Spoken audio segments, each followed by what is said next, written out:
Looking at recruitment now as part of Unit 1, and this is the first section of People in Business for Unit 1 that we're looking at. So I usually call this section Human Resources because it's all about the management of your employees. So we need to know the benefits of full-time and part-time employees to the business and the appropriate internal and external methods by which a business can recruit members to work for them.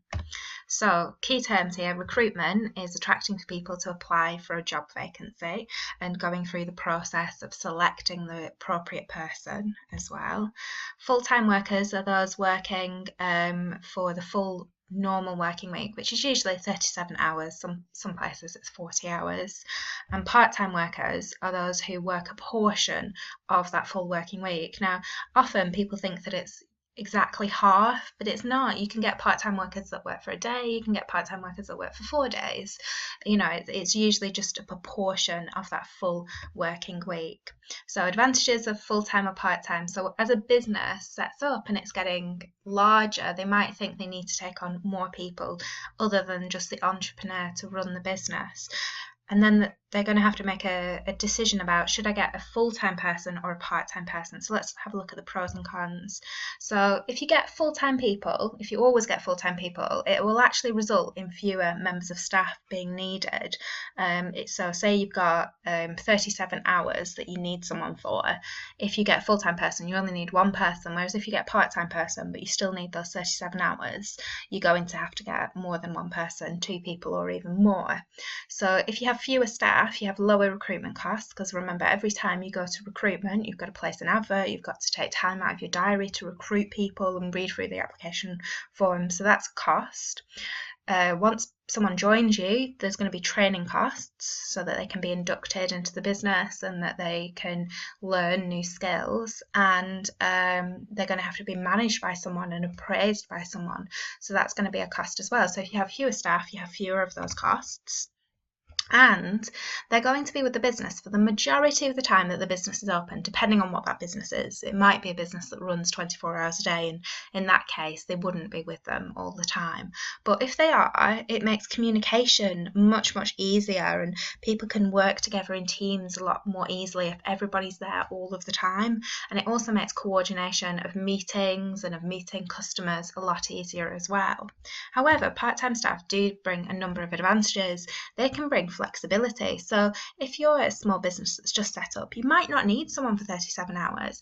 And if you have that ability to appoint them and recruit them and employ them for, say, 18 of those 37 hours, it's going to reduce your costs. So that's a good thing for your profit levels, rather than having to have someone for 37 hours when all you really needed them for was a portion of that time. And also, you can actually get them to just work at the busy periods. So if you know that you have a sharpen for 2 hours on a Saturday afternoon, it's really, really busy, what you can do is just employ them for those 2 hours, so they're where they're most needed, rather than having to pay for them for the full week.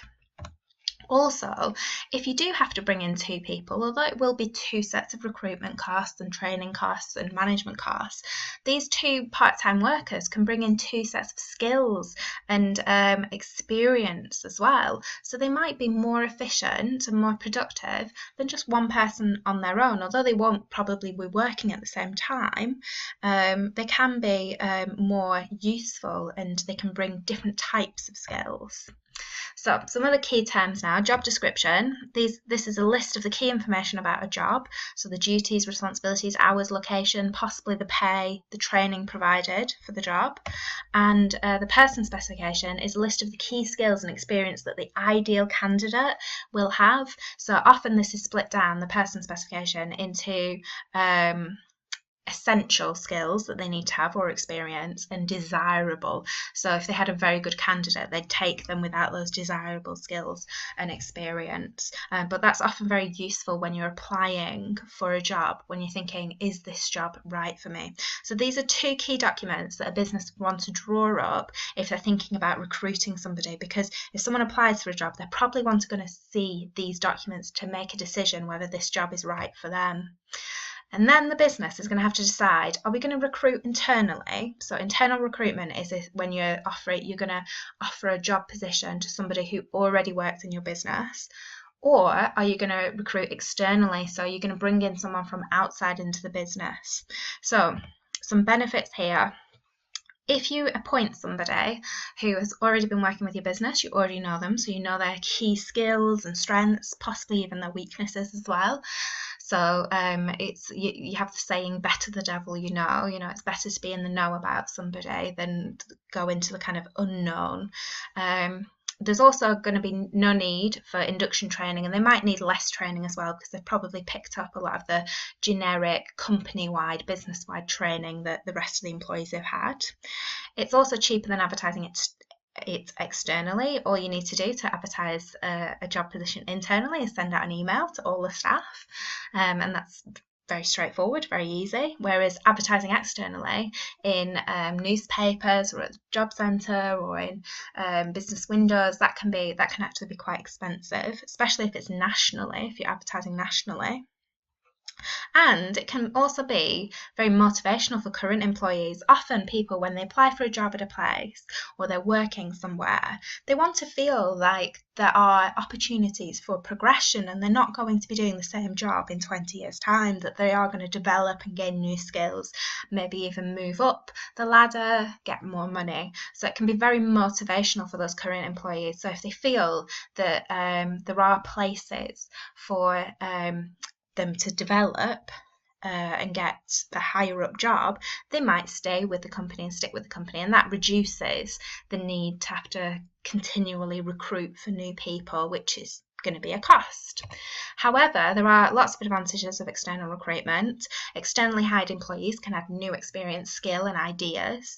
You can have a much larger pool of potential applicants, and it's not going to create another vacancy in the business, whereas internal recruitment actually does. If you promote somebody, you're going to have to then recruit for their job, so it can be quite expensive.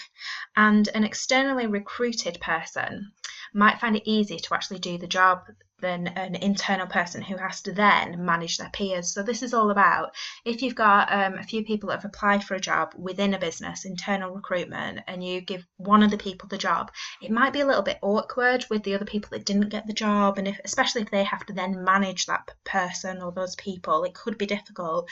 Now, I think that personally is the weakest argument for external recruitment, because I think anyone, if they're promoted to a job, they've got to be professional and just get on with the job, and they should keep those kind of disappointments and differences out of the workplace, really. But it can be difficult. Can you imagine if you suddenly became your best friend's boss? That could be a little bit awkward. So, some things come up in a funny order here. So here are the key stages of recruiting someone. You need to write the job description, you need to write the person specification, then you're going to advertise the job vacancy. So you want to include the business name, the role, where it's going to be based. So if it's a big firm, they might have multiple locations as well. So usually people want to know where they're going to be based and where they're going to be working, so that's going to be important. The duties, possibly the pay, any other benefits, and also, very important, how to apply as well, what address to write to or email. And then once you start getting candidates applying, you'll want to shortlist the candidates, because you're not going to have time to interview all of them, and some people you'll already know from their application form they're not an appropriate person for the job. So the data or the information that you have to be able to shortlist them might be an application form that you've asked them to fill in. You might have asked them to fill in create a CV. So a CV is just meant to be usually a two-sided document that gives an overview of the person. So they'd have their academic qualifications, their training that they've had, their details of their last jobs as well that they've had, and contact information. And you might go off personal recommendations. So if somebody who's already working in the business has a friend or somebody that they know, or maybe somebody that they used to work with who was very good at their job, they might recommend that person. So that would be a good tip to follow usually, because it's that saying again, better the devil you know. At least you're fully aware of what this person is like, because obviously when someone sends an application form and a CV, they're not going to write anything negative about themselves. They're going to make themselves sound amazing. Whereas if you've got a personal recommendation from somebody, they've probably seen that person on their bad days as well and on their good days, so they can give a more honest assessment of whether that person would fit in. And then lastly, you want to invite some of those people that you've shortlisted to interview, because they'll want to be, you'll want to ask them lots of questions, such as why do you want to work here? What is it that attracted you? Why do you think you'd be good at this role? What experience of this role have you had before? Those types of questions to make a better assessment. Okay, so those are all of the areas of recruiting for Unit 1. There's one last area that links into that, and that's legislation when you're employing people, and what you can and can't do when you employ people, and how you can and can't advertise job vacancies. But I'll leave that for the legislation presentation.